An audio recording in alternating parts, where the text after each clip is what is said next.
Hello, good day. I am Yahweh is my God. God gave me a dream about 3 days ago. I dreamed of Yahweh as a giant.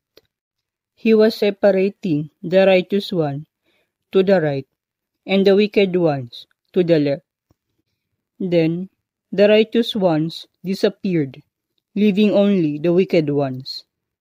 Then he started crushing those wicked people, and then the dream ended. This is a warning from God that He was about to separate the righteous people to the wicked people. He will put the righteous one to the right and the unrighteous one to the left. He is about to judge the earth, and He will punish the wicked ones.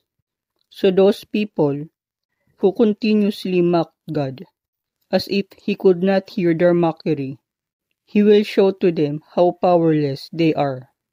God is very powerful, that the devil and his minions are nothing but a pebble on the roadside for him.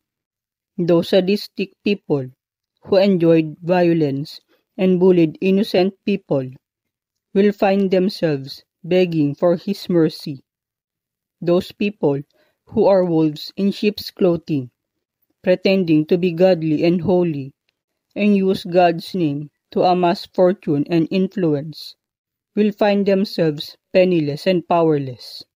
The powerful and affluent politicians of this world that abuse their power and position to get whatever they desired, even if it means sacrificing a lot of people just to stay on the top, will be punished and accountable for all the atrocity that they had done. The criminals in the syndicates who destroyed many lives just to get easy money will be crushed to pieces. No money or people can save them from God's wrath. He will crush any proud and mighty man. So you must repent, turn away from your sins, and get right with God.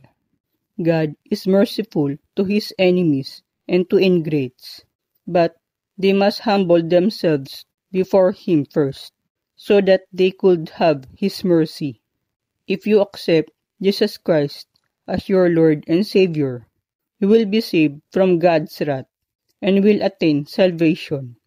The devil will not save you, as he only wishes for humans to burn in hell.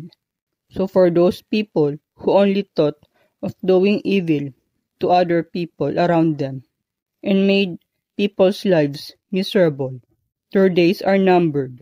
God will judge every one of us according to our works, and nobody is exempted. He will save the righteous people and punish the wicked. Jesus is coming soon. Repent, turn away from your sins, and get right with God while there's still time. Let's make ourselves spotless with God's help before Jesus comes back. That is all. Thank you, and may God bless you.